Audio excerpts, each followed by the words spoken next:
Hello and welcome to another episode of Schnozzcast. I'm joined by my stalwart companions. I always get a 2-for-1 on my chastising. Yeah. I mean, okay. What? Where's that coming from? I don't know.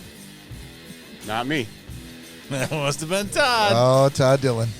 What? I didn't do anything. I was silent. God damn it, Todd. Start over. No, don't start over. I was silent. It was not me. All right, listen. I'm joined by my stalwart companions, Cory, Nick, and Todd, and we're here to entertain you for the next hour. Gentlemen, Cory, how are you? Oh, hello. I am fantastic, sir. Nick, how are you? Oh, fantubulous. It's not a word. Todd, how are you? I am ineffable, sir. Is a word. Inoperable? It's I not lo- a tuma. I love that drinking Todd has returned along with calendar word of the day, Todd. Yes, exactly. All right, gentlemen. If you are new to the podcast, thank you for joining us. You found us, so you'll no doubt know where to go to find older episodes. But if you've been referred to this episode on YouTube by a friend or a family member, you can find the audio episodes anywhere where you can get a podcast. We're also streaming out on YouTube, Facebook, Instagram, TikTok, and Twitch. If you want to email us, you can email us at schnozzcast@gmail.com if you have questions or requests for relationship advice, in which we specialize. Or you can call or text us anytime, day or night, including right now while we're live at 618-SHOCKER. On the Shocker line, it's open and ready for your questions, queries, gripes, and bitches. Shocker. Thank you, Todd. Welcome. All right. And speaking of that, we want to put a call out to anybody who's watching or listening to this podcast. We have been discussing the possibility of doing, or resurrecting really, because we've done it before in the past, Schnozzcast Theater. It is, typically it's been, we're telling a story, let's say, and it's a story that involves a couple of people. I think, didn't we do it for Todd's anniversary that he forgot with Mary? And we played the owner and the patron at at the restaurant. Chili Magic or whatever it was called. Apple of my tie. Apple of my tie. That's correct. Yes. And I remember you raised your voice a little bit and you played Mary, didn't you? I did. Yeah. So we'd like to do a little bit more of this, and so we're putting out the call to any of our fans to send us a text at 618-SHOCKER, or if you're sitting on YouTube or Facebook watching us and you're in the room, you can comment there. What can we do? What would you like to see us do in regards to Schnozzcast Theater? It can be a story. I think we were talking about some of the examples we threw out earlier were Edgar Allan Poe's The Raven. Edward Allan Poe. And Mr. Scissorhands. His lesser known brother, Edward Allan Poe. Edgar Allan Poe did The Raven, and The Simpsons covered that with Homer's voice coming in there for several parts of it. And we talked about a couple of ways that we could turn that to our advantage. Scripts for different kinds of movies or plays that you would like to see us do. We're interested to hear what would you like to see us do? Our thought process is 1940s murder mystery theater. Yeah, that would be the sweet spot. Short, not like a 2-hour thing that we're just boring no. you to death. Something a little maybe slapsticky one night with some sound effects. Nick's reference was the episode of Frasier in which they did a similar 1940s murder mystery play. If you're unfamiliar with it, it's called Ham Radio, season 4, episode 14 or something. Oh, Todd's saying YouTube's frozen again. Oh, my goodness. Oh, that YouTube. Not sure what you can do about it, Cory. That darn YouTube. Nope, looks fine over here, buddy. Something wrong with your computer. Meta is running strong, just so you know. It is not. Well, so if you're sitting in the YouTube room and you're frozen, send us a text to 618-SHOCKER, and we'll refer them all to Cory. He'll try to fix it as quickly as possible. I'm still playing over here, so Yeah, we're still going strong on Facebook. So, All right. There we go. Cory, I did mention we were going to try to do some booze news in this episode. Can we jump into that? Sure, Bob, we can. Here we go. And now it's time for booze news. all right. So, for this installment of Booze News, I heard some story recently coming out of our friendly little pair of pants down south called Ohio, that they're doing something a little strange. So it says here that the congressman, I believe, in Ohio is pushing for a bill now.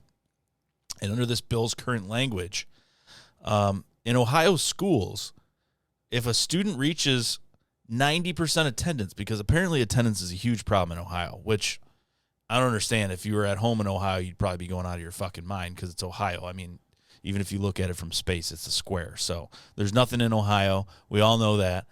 Sorry if you live in Ohio, but Michigan's much better, I mean, in comparison. But that being said, by law as a Michigander, I kind of have to point that out. So there's people not going to school in Ohio, and this started and kind of stemmed from the pandemic. So we want to know what you guys think about their new bill that they're trying to enact. And under this bill's current language, if a student reaches 90% attendance, not even 100, not like 95, 90%. I mean, I went to school all the time. I mean, unfortunately, I tried faking sick a couple times, and it just didn't work. But apparently there's a lot of people in Ohio not going to school. So if a student reaches 90% attendance rate in a 2-week period, we're going bi-weekly here, every 2 weeks, not even the year. Bar is low. Bi-weekly in Ohio. The student will earn $25. So the school is going to pay the student $25 every week or 2 weeks if they attend 90% of the time within that 2-week bi-weekly period. We're paying kids to go to school now. Paying kids to go to school. Clarifying question. Yes. We don't pay the teachers. How are we paying the kids? Where are they going to get that money from? Listen, man.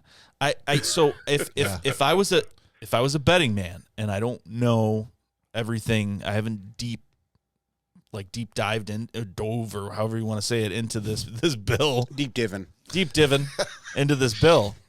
But I would assume that the money that they're getting from the state, you know how they do count days and all that stuff, that it's so important that they give out free pizza and they let you have a half day if you come in on count day, because technically they can only count the students that are there on that day, and that is what they base their funding off of, is apparently these certain days of the year. So my guess is that they would lose hundreds of thousands of dollars if a certain amount of students aren't showing up. So them throwing $25 at each student probably isn't that big of a deal when it's the lesser of two evils, getting these certain grants and things like that. I could be completely talking out of my ass. I don't know. That's what I'm guessing. If we had a teacher here or that listens to our show, that would be very helpful, but apparently we don't. So that being said, if the student attends 90% of the school days in the quarter, they earn $150.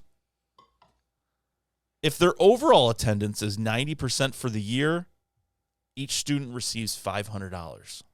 What? $500 a year for 90%, not 100, not 95, 90% of school days. I mean, I want to say I was at school way more than 90% of the time, and I didn't receive shit. So, and I know there's a lot of people out there other than your education.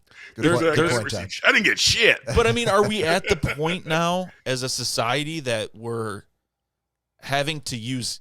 I mean, there's all different kind of ways you can incentivize things for kids and schools, and maybe giving them a break on certain things, or nothing quite like cold hard cash. Buddy. Exactly, cash is money speaks volumes, as we know. Yeah.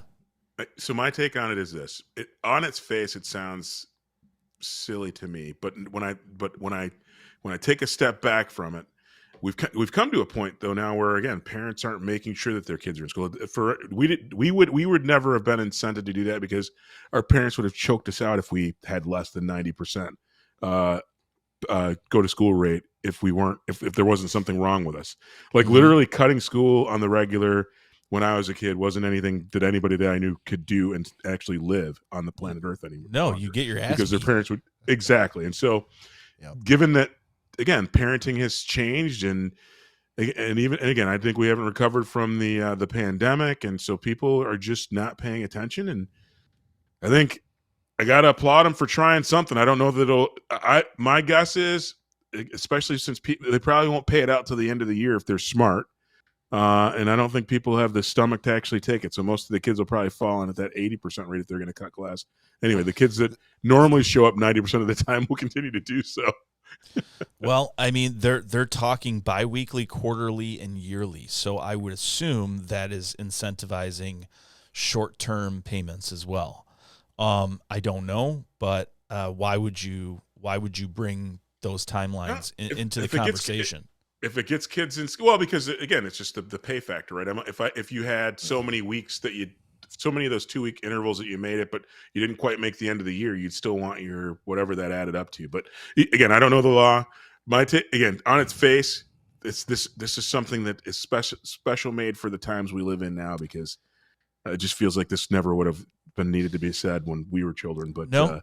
If it gets kids in the classroom and off the streets and not causing trouble, then I'm down for it. I'm curious to see how they'll fund it, but more power to them for trying something new. I assume that the school is getting some sort of a grant or some money, some sort of stipend or something, with a particular, milestone of attendance. Oh, dude, that's again count days. That's why they have. But I'll tell you what: if I was a money. teacher in that school and I saw kids being given money when I was paid, not very well to do the best I could to teach those kids, I'd be kind of upset.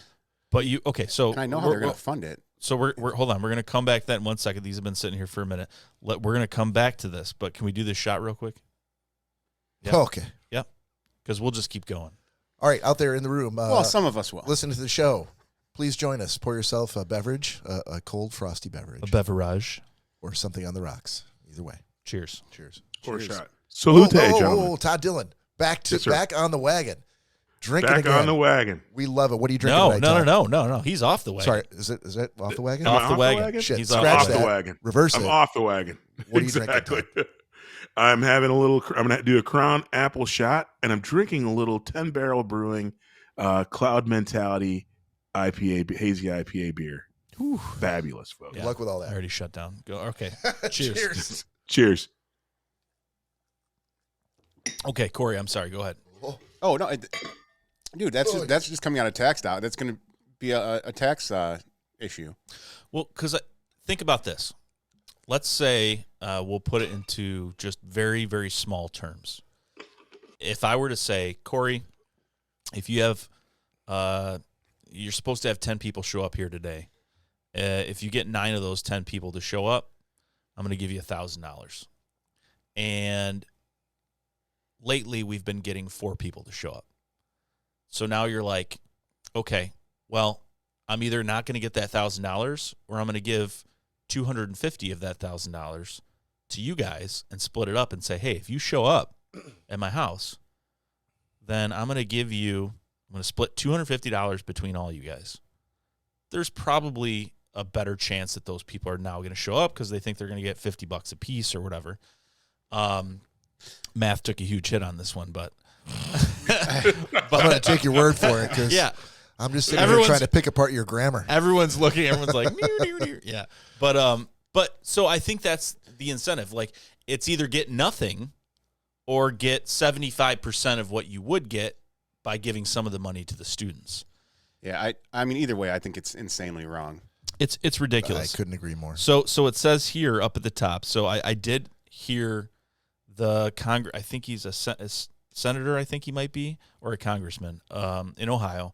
He was speaking today, and he said it's never been done before. It's never been a conversation we've had. For good reason, hopefully. There's one thing. Yeah. There's one thing that really bothered me about him. He has a lot of upward inflection while he's talking. Where everything's like a question. Like, and are we supposed to be doing that? Or should we be going over there? Like, and I'm like, like it was driving me insane every time. Everything he said was like that. But he said, That's how I talk, Nick.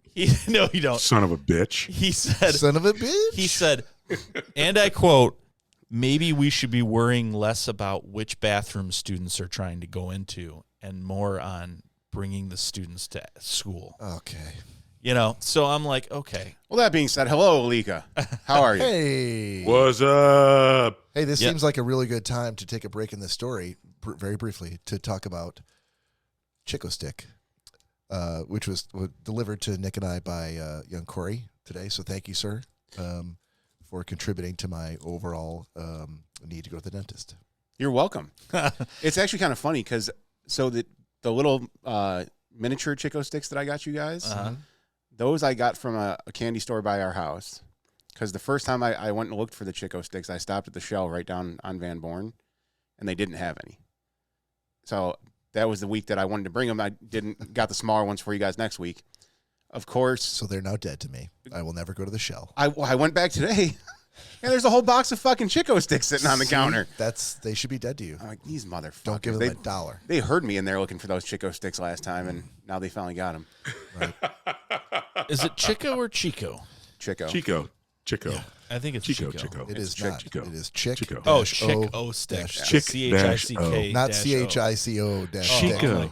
Okay. That I thought would be it was Chico chic. Oh. Okay, so coming back to our article, it says last year 62% of Ohio third graders scored proficient, higher than the previous year of 59%. Still lower than pre-pandemic.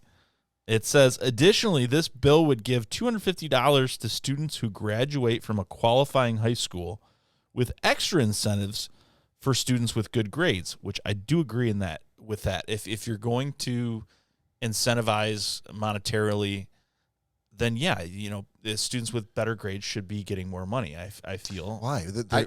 Getting better grades should be the key to going on and getting a better job. Yeah, again, money shouldn't even be brought into this. It shouldn't be brought into it. into be working for the opportunity to make that kind of money, not given money to go forward. It shouldn't be brought into it at all.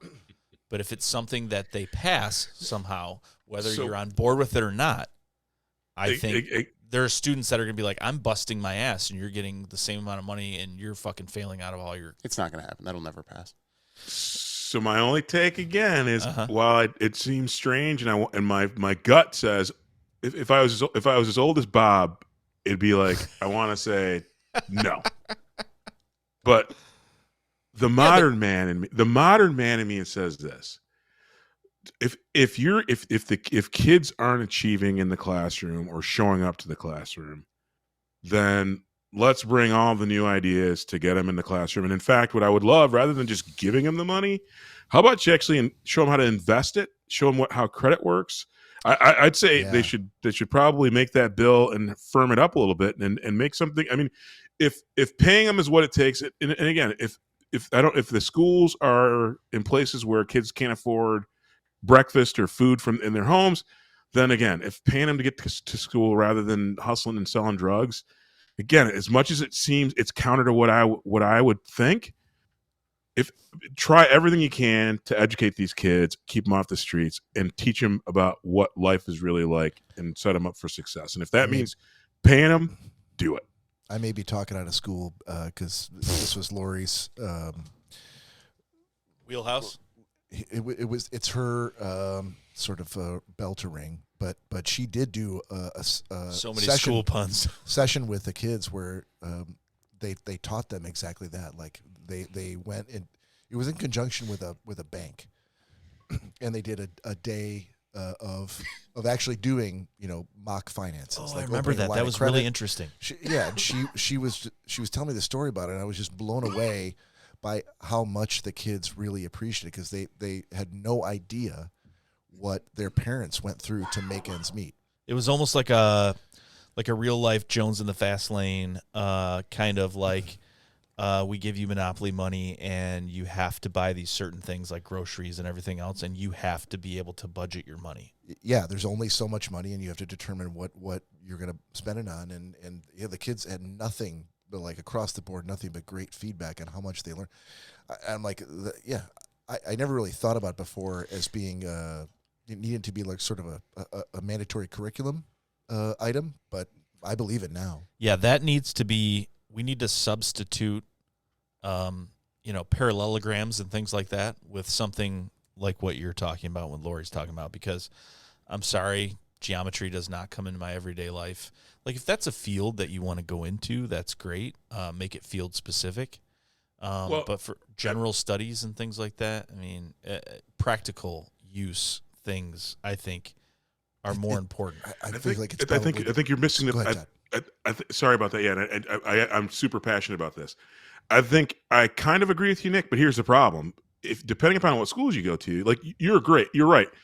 Teaching geometry makes no sense because it's not necessarily a lifelong skill for everyone. But if you're a child who grows up in the inner city and don't know anybody who's an architect, where geometry knowledge would serve you well, you would never even aspire to be that because you don't even know what it is. And so I think what I would say is I'd kind of blend the approach. I think if you're going to continue to teach geometry or any of these classes that you feel like aren't applicable to everyday life, if you're going to teach them, here are all the different electives. occupations that these skills will serve you. Have you ever wanted to be an architect? Do you know what an architect is?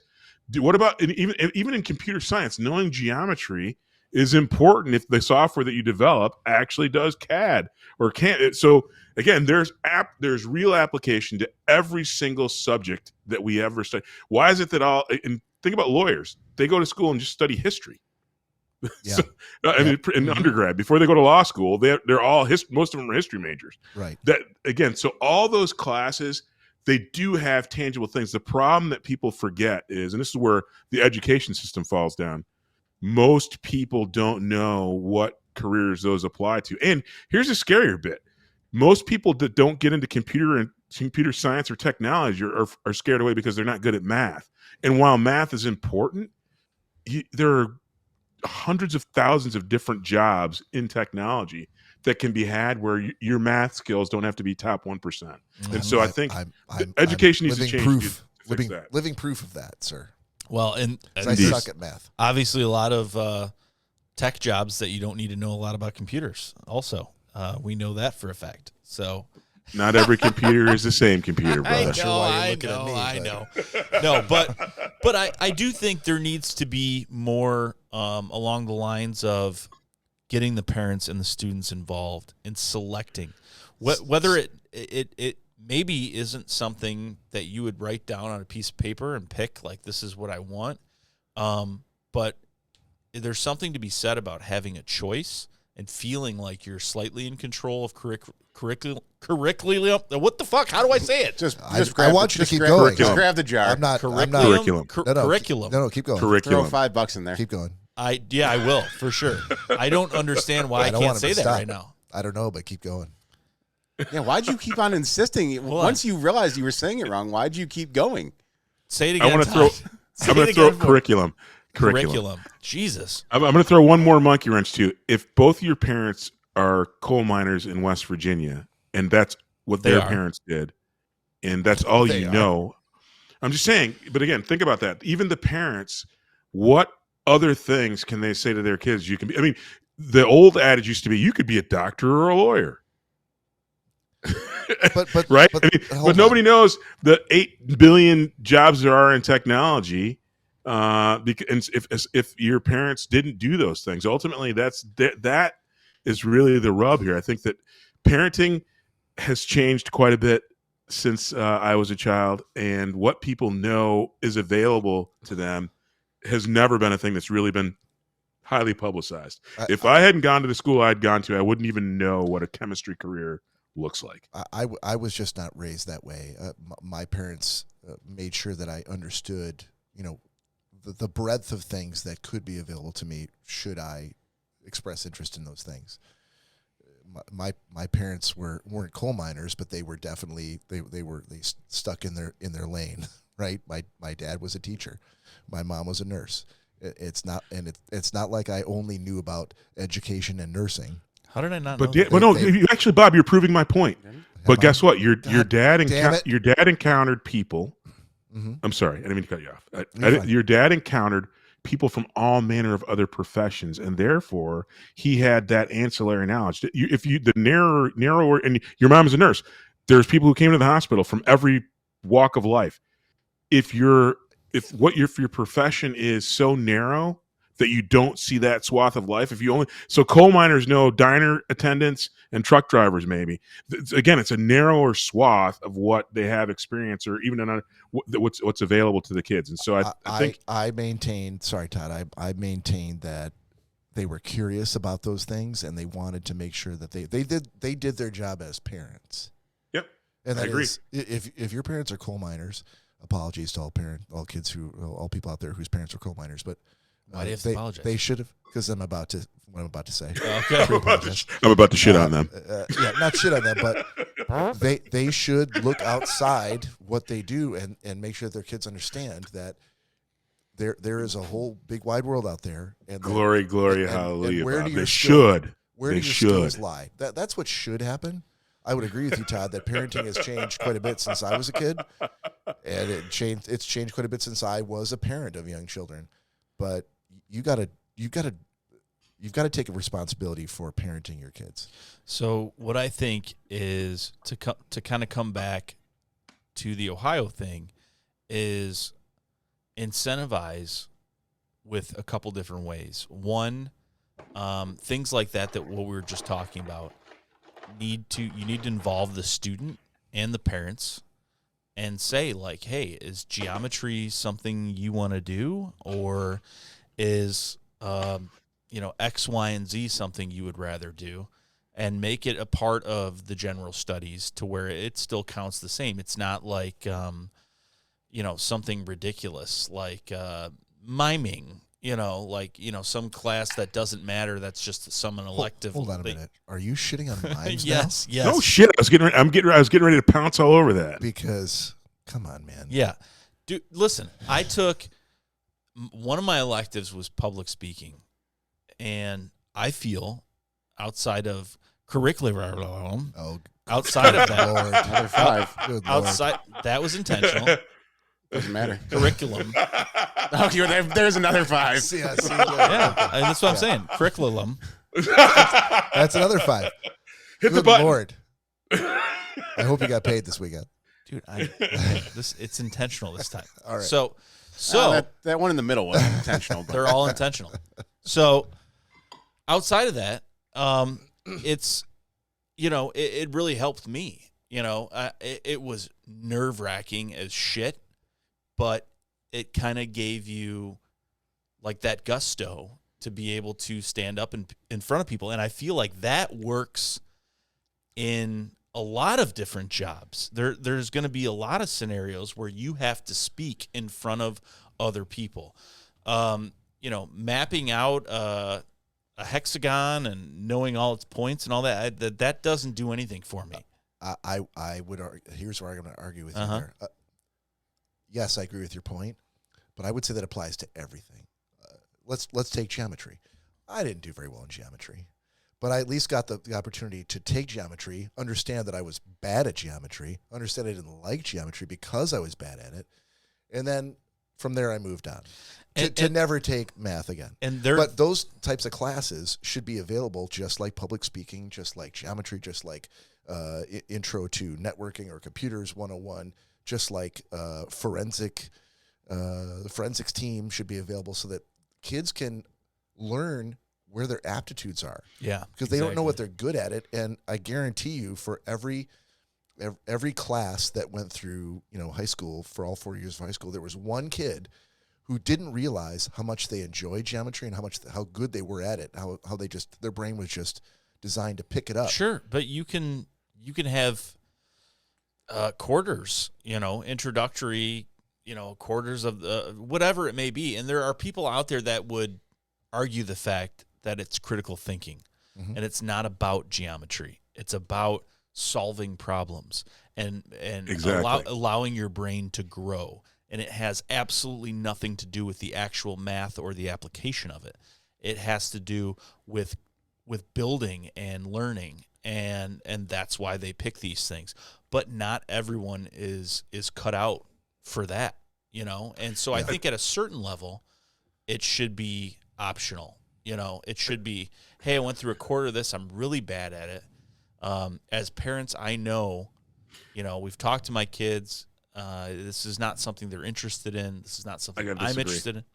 What's that? I got to disagree hard. I actually Okay. I read an article recently.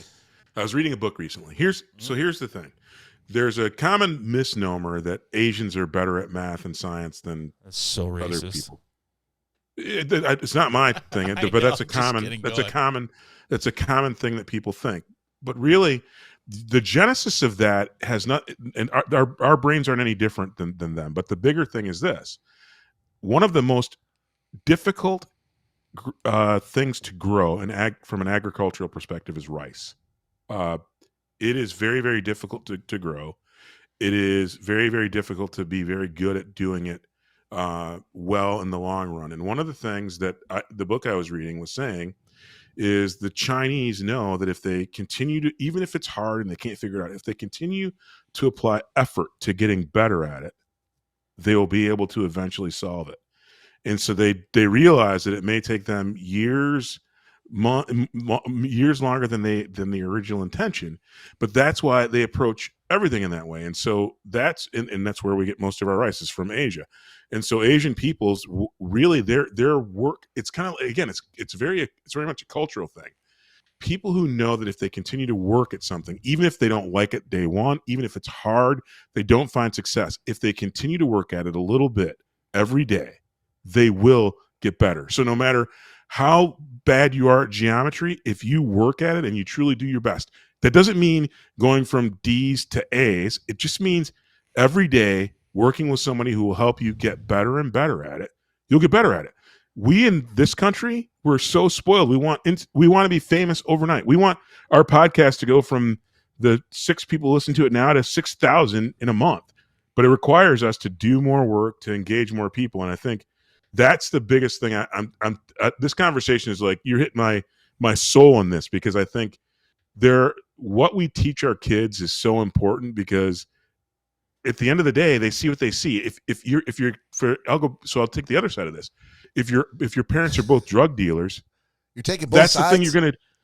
No, but that's the thing you're going to do, because that's what you see. And if they're successful drug dealers, you see the fruits of that labor. That doesn't help society at all. That said, and 90% of those people end up being shot and killed because that is the environment they grew from. If paying kids to be in school gets them exposure, and we change the curriculum rather than just jamming geometry as a thing down their throat, and really, really kind of engage them and show them what it is, all the things you can be. Because guess what? As long as you set the proper expectation, even miming is a great career choice if you know that you're never going to make more than, $17 an hour doing it, right? I mean, ultimately, do the thing you love. We want more people doing the things they love and not just going through schools and working for the man. Ultimately, especially right-leaning folks, entrepreneur. Right, I got my first dollar. Todd, I'm gonna stop you right there Stop me. on your shitting on the mimes. Again, I love the mimes. I must love the stick up for mimes. They shouldn't expect to be rich. And you know what mimes love? Mimes love TikToks. Are you ready?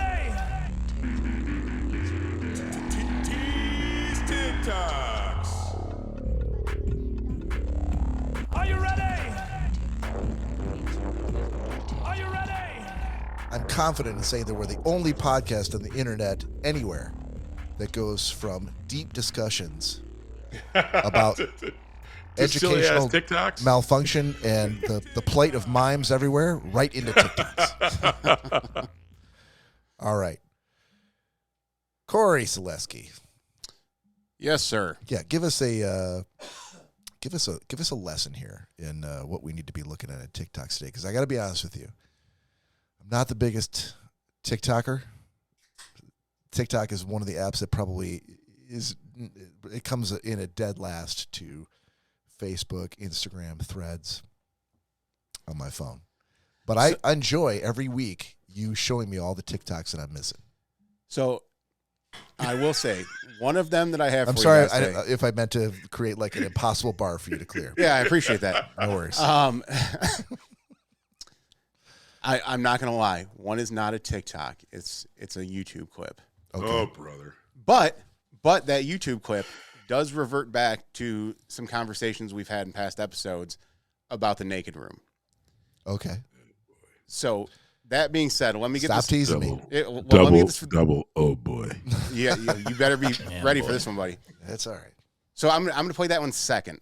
This first one I have for you. Jesus Christ. So we've seen a couple of the. I don't even know what the sport's called. Hold on. Are those her real teeth? She has mouth guards in. Okay, good. Thanks. I'm like, Because it feels like this looks is like a someone's going to sport- get the shit slapped out of them. it looks like a sports clip, like a freeze frame, but if it's not, there's something fucking really wrong with her teeth. Yeah, Keep going. She has a mouth guard in, or I think a She top and it a feels bottom like she mouth gets guard in. slapped for a living, Bob. You think she's on Dana White's power slap team? Dude, this chick, I came across this. I'm like, she's just badass. That's all right. I can say. Let's stop teasing me here. Let's see it. Chic. Oh yeah. Oh, Oh, did you see the dust? Dude, so Well, they're all chalked up yeah, on the chalky, hands. very chalky. But I was just saying though, even the dust exploded. she takes a hit, she takes a good hit, like a champ, blows a little kiss to her opponent, and then knocks her the fuck out. I think the hit that our dentally challenged girl at the beginning took was not a very good one. I think it was a glancing blow off the temple. That's still a good slap. Come on. Meh. Should I assume from that? Corey, Didn't we that see she this gets- already? She gets slapped a No, lot. dude, she took that right in the cheek. You can see, look right there. You can see all the chalk. Why'd she have chalk on her other side of her cheek? Then? Actually, look at her pupil, Bob. That was a good hit because look at her left eye. Her pupil right eye's is got her left eye's got fucked up. The pupil is blown on that side. I'm telling you, man, that was a good hit. What are you guys' thoughts on this? This whole power slap? Am I saying it right? so- Power slap league. It's so fucking stupid. It's like a redheaded stepchild offshoot of MMA now. I think. I mean, So it's dumb. obviously really starting to take off. We should do it when I get back to Michigan. We'll do our own, but I get to go first with everyone. No, I was gonna say, fuck you. I go first. Dude, I've seen your hands. Those goddamn fucking canned hams sitting on the end of your wrists. I think it's entertaining to watch, but it's fucking stupid. It's stupid. I mean, I don't know why you would want it. That's something that you'd want to get into. I don't see the just like upside in that. MMA. I do. I don't want to see anybody get I do. the absolute shit beat out Dude, of them. that's- I'd like again- to see a close fight. That's I mean, MMA obviously, as we all know, is a very dangerous sport as it is. Yep, 100%. But that's like literally just two guys in MMA just standing across from each other and being like, okay, well, punch me first. Yeah, there's Like, really why- no why skill. would- There's really no Right, skill. exactly. Exactly, Corey. There's You a know reason you're why. you know you're gonna get jacked right in the face and just It stand there doesn't and take matter. it. Yep. So here's this. So I think I am in agreement with Alika and others. I think it's totally stupid, but I absolutely see the appeal because I feel like I could take a good punt, but good slap, and I might knock somebody's nugget right off their head, and that might be kind of cathartic. Well, The pugilist don't in me. don't take your pugilism out on your co-hosts. Is all I ask. Oh, and speaking of shots, Gina said hello a while back when we were Hello, Gina. real deep into that. Hey, other topic. Gina.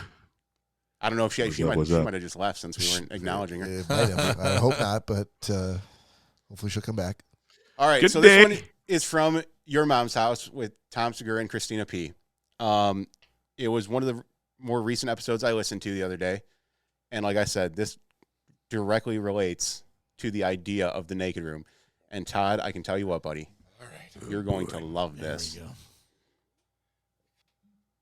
bonding with your brothers make a difference? Like I know So a lot of males are into biohacking. You know, they'll buy all the supplements, very expensive supplements, yet they never have seen their bros naked. They've never that an worked AI out naked. person? They've He doesn't never look played real. naked ultimate frisbee. They've never done naked wrestling.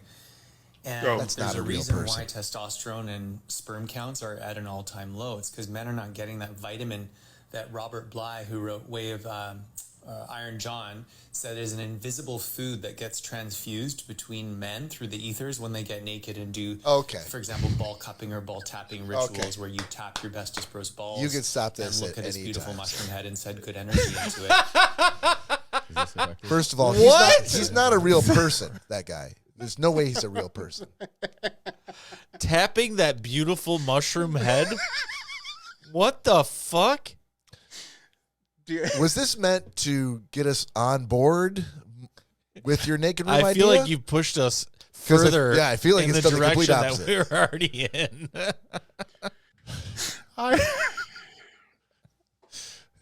Let me just tell you something, Corey.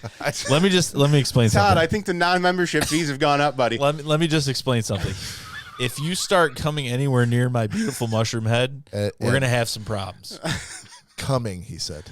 Oh, Yeah, you know how when you're looking at Instagram and you see a video of a woman who's very clearly using every filter known to yeah, he definitely had that on there. It's completely unnecessary. Completely unnecessary. No, it is. It was necessary for this. Did you hear the words that he said? But if he was trying to be taken seriously, if there's any time you want to apply filters to your face is when you say some shit that's that dumb. When you apply filters like that to your face, I automatically am not listening to anything you say. Well, you should be thankful then. You should be thankful, Bob, because anybody who did listen to this knucklehead. Todd, that's what the Spartans used to do. No. And the samurai. No. It was because they were stupid. We excused it because it was long ago and people were stupid back then. No. It's totally excusable. No. We should know better by now. So there was a whole other clip that they played later on. I'll obviously not have you guys go through that again, but he said ball sniffing was another one that really builds a guy's testosterone. What the fuck? Bob. Yep. Hey, Bob. Yep. I have a grievance now. Oh, now you want to do grievances? Now I want to do my grievance. You want to follow? Are you done with TikTok? Yeah, that's You want to follow immediately with grievances? We can fucking do that. Here we go. The Festivus begins with the airing of grievances. I got a lot of problems with you people. Now you're gonna hear about it. As a rain blows upon All right, let's get right to it. I feel like he's let's itching, get right to it. Itching. Let's get right to it. Go ahead. This is my grievance.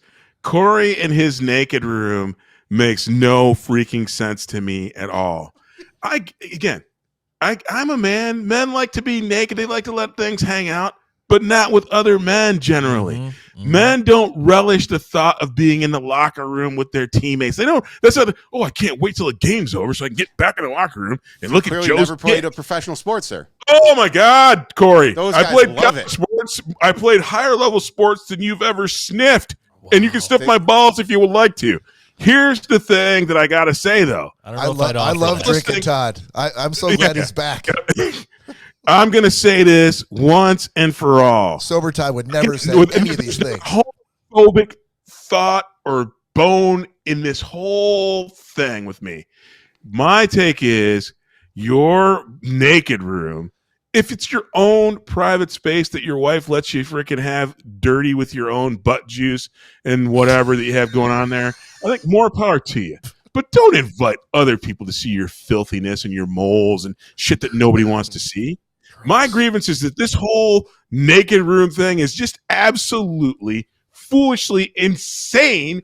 And no, I'm saying no. I'm putting my foot down. Corey, you know I give you love on the stuff when you get it right. Eat cakes in the showers, but nobody's cupping my balls or sniffing my sack. No, bullshit. You're absolutely right, Todd. You're absolutely right. You're 100%. You're 100% right. Thank you.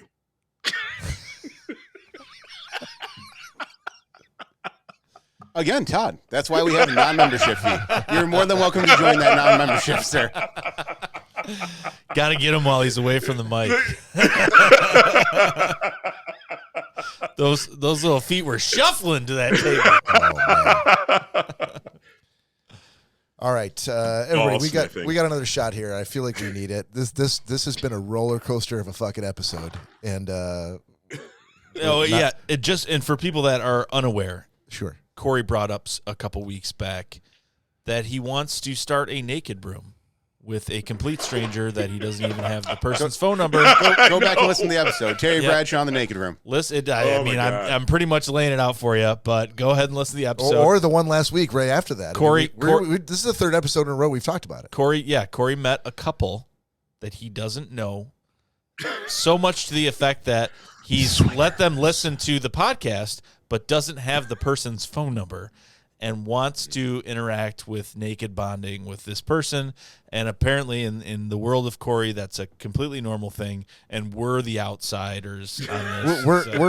Listen, guys, his co-hosts are all just wrestling with this idea and trying to come to terms with it. When I am just juiced with so much testosterone that it fills a room from all those beautiful mushroom heads, from the beautiful mushroom heads, the ball cupping and ball sniffing.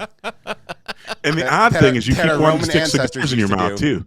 And you want to stick cigars in your mouth, too. Do you think that's kind of visualization? Not just his mouth. Todd, we'll have mouthwash in there. It's okay. All right. I got my shot ready. We got a shot today. I really need this shot. Let's just fucking go. Oh, boy. Here we go, everybody. Cilantro, gentlemen. Cheers. To the naked room never happening.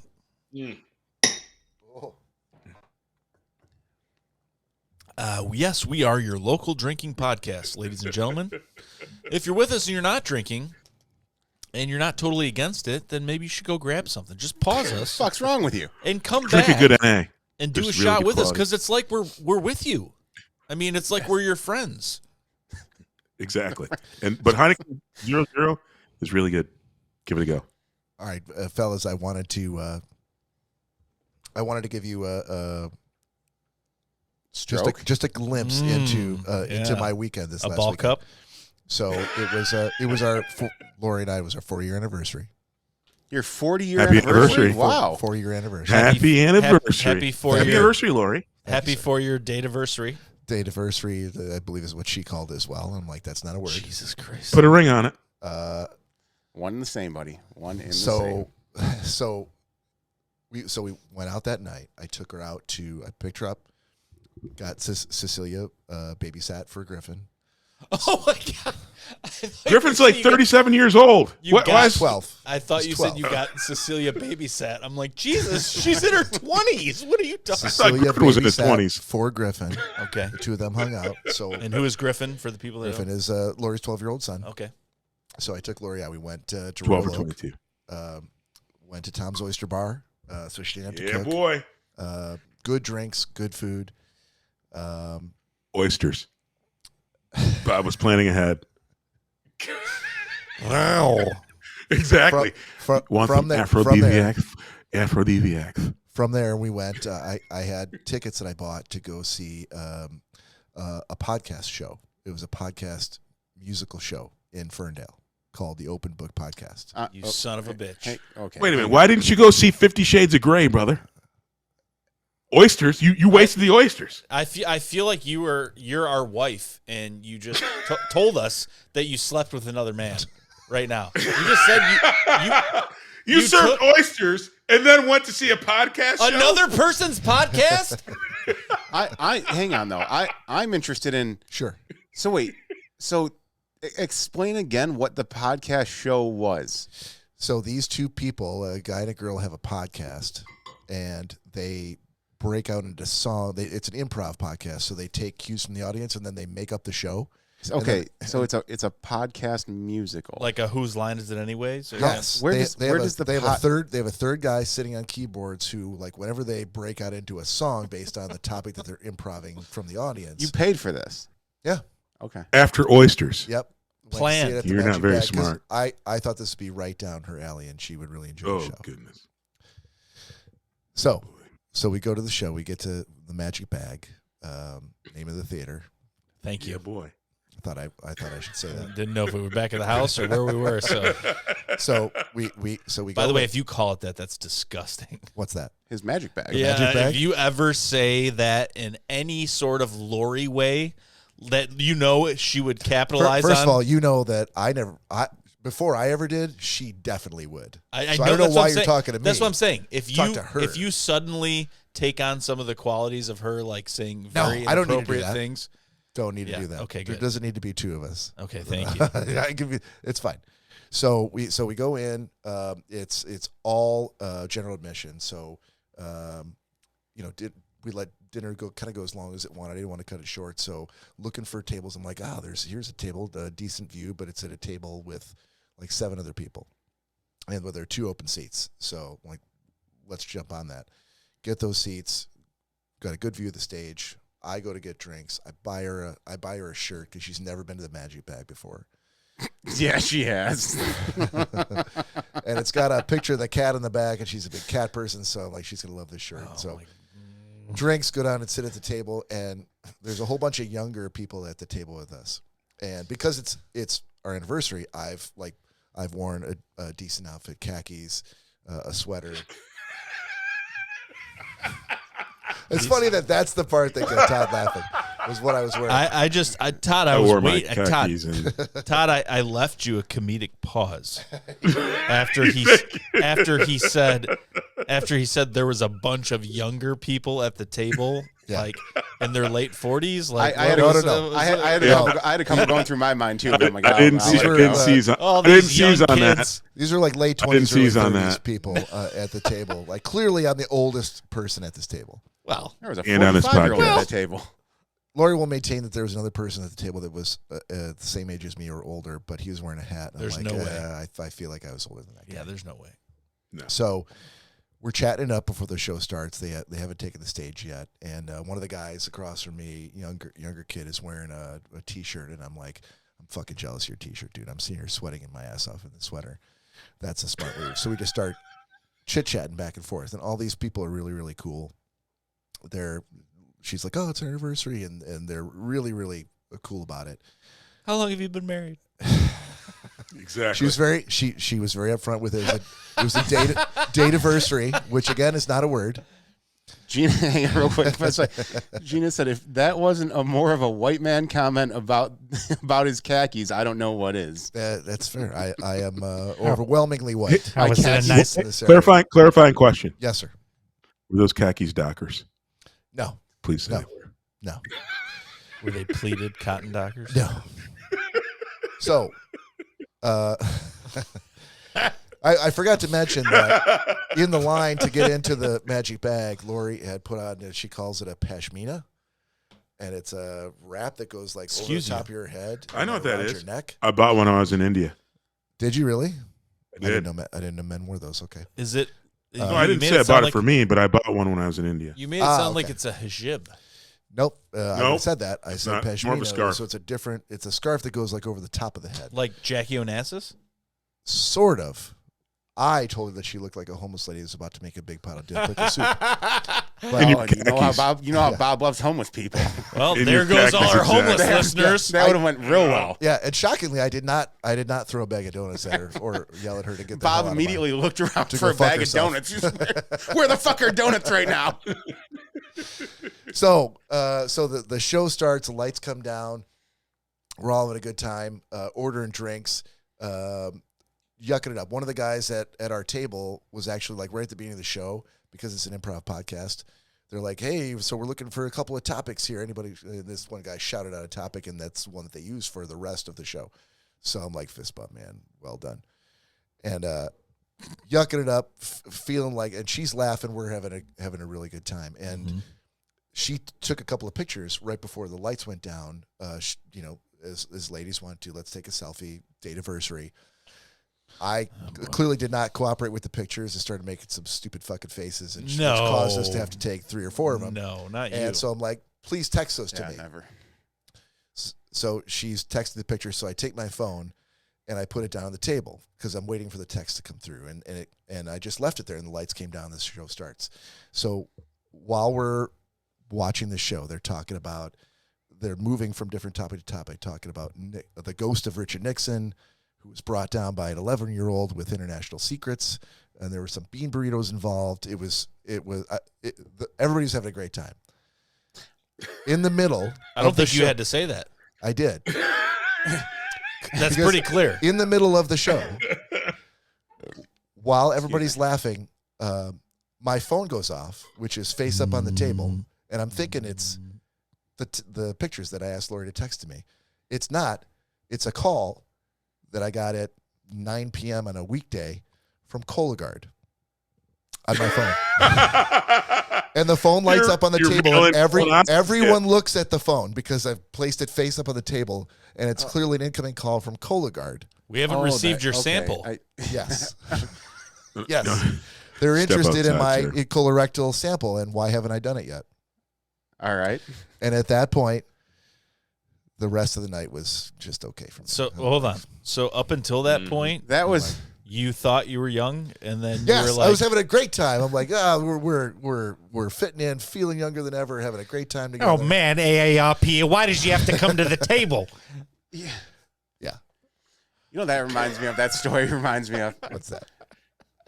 I can't remember if it was you that was with me or who I was there with, but let's just say it was me. It probably was. It was back in the Howells days, and Bob was in his early 50s. There was this guy that we met and sat down with us, and he was a Marine, and he got into this crazy story about when they were overseas somewhere. They had a day of leave, and they went to the city, and at night they were all surrounded by this gang of kids that he's like, they all pulled out knives, and we're like, holy shit, like did you guys have to like fuck a bunch of little kids up in some foreign land? And like, you know, did you kill them? Did you? And he's like, oh no, he's like, our bus showed up. And we're like, bus showed up? And we're like, what the fuck? You just went through this whole crazy story and build up, and the end of it was the Marines bus showed up and you guys got on. And left. They can't get on buses. They understand that. They can rob you and maim you up until the bus shows up. Up until the bus shows up, right? I'm just saying, all the countries know that. There's so much consequences when the bus shows up. Hey, hold on. There was so much build up to that story. Jorge. Step back. And you're like, oh. And then after that, the night was just okay. Yeah, El Busso. I don't think I've ever felt older in my entire life. And certainly the chuckles at what was going on the stage from that point on were muffled for me. See, but clarifying statement. Yeah. Bob, you were not ever any older at that particular moment than you ever were. So you're correct. In much the way that you're pointing it out to me now, that's what Cologuard did to me with their phone call that night. But this is my point. And my point is kind of an echoing the sentiment of Brian Quinn.